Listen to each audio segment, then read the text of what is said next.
Hello and welcome to episode 2 of Landscape Photography Tips. We're here at Llyn Gwynant in Snowdonia in Wales, and it is absolutely beautiful, quite blustery, dramatic skies, yeah, fantastic for landscape photography. So today we're going to be talking about focal length and how focal length can affect your compositions in landscape photography. So each lens has its own focal length. Take this one here. This is an APS-C size lens and this is 50 to 140. 70-200 is the full frame equivalent for this lens.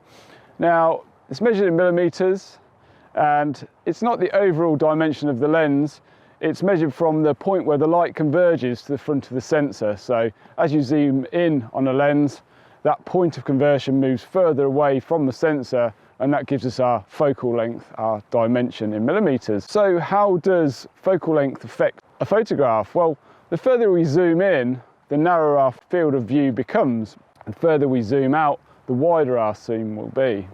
There's lots of other factors as well which can help us build a composition in landscape photography. When we increase the focal length of a lens, our subject becomes closer and our field of view becomes narrower. When we decrease the focal length of our lens, our subject will become further away and the field of view will become wider. 18mm will roughly have a 90-degree field of view, 200mm will roughly have a 10-degree field of view. So there are two main characteristics that are vitally important for landscape photography that affects focal length. The first being depth of field. Now we can control depth of field in two ways. The first is with the f-stop, the aperture on your lens.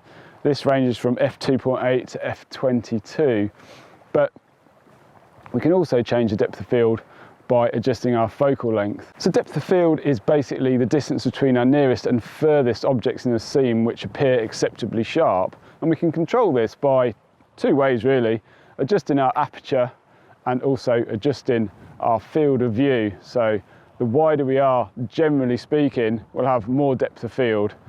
The more zoomed in we are, the less depth of field. So if we were shooting the scene with a very wide lens, say 10mm, we might be able to find that we'll be able to get depth of field from front right to back, so our foreground interest right to our background interest at say an aperture of f5.6. I certainly can do that on my 10-24 lens that I've got.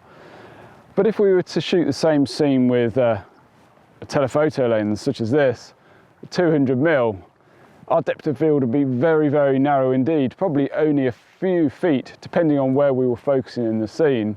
So focal length is very important for gaining the correct depth of field, and that's why I think wide angle lenses are so important for landscape photography and why they're so popular. So the second vitally important thing for landscape photography is compression, and we can compress the scene by using a telephoto lens. So if we were to take a wide shot here, focus down here, maybe on this gate, everything would seem very wide, the background would seem very far away, the mountains would become quite small. But if we were to use a telephoto lens, focus on the gate, our crop would be a lot smaller, our field of view a lot narrower, but those mountains would be brought forward and everything would seem like it was kind of closer together. Now, we can only really achieve compression by moving further away from our subject. If we shot the same scene from here with a wide lens and a telephoto lens, the compression would be exactly the same, only our field of view would be narrower with the telephoto lens. But if we move further away from our subject with a telephoto lens, still focus on that same foreground interest, it would bring those mountains up very close and make everything seem a lot grander and a lot more dramatic looking. And that's why lens compression is so important for landscape photography, and a telephoto lens is so important when you're shooting in the mountains. It can really add drama to the scene and help you to get a compelling image. So what lens works well for landscape photography? Well, I've had a look through my Lightroom catalogue for over the last couple of years at all of my landscape photography shots, and I've looked at the focal length, and it's quite interesting actually. When I'm in the woodland, I tend to shoot everything around about 35 to 50mm if I was shooting on a full frame camera. And I think I like to make my woodland shots look quite natural, and 35 to 50mm is pretty much what the eye sees. So I guess that's pretty much why I shoot within that focal range. I've not really intended to go out and shoot like that. It's just, by looking at my, photographs from over the last few years. When I've been in the mountains, it's been a split between wide angle and telephoto, and I think that's a good choice really. You can get your wide vistas and also your close-in shots. When I've been shooting seascapes, it's almost always been wide, around about 18mm.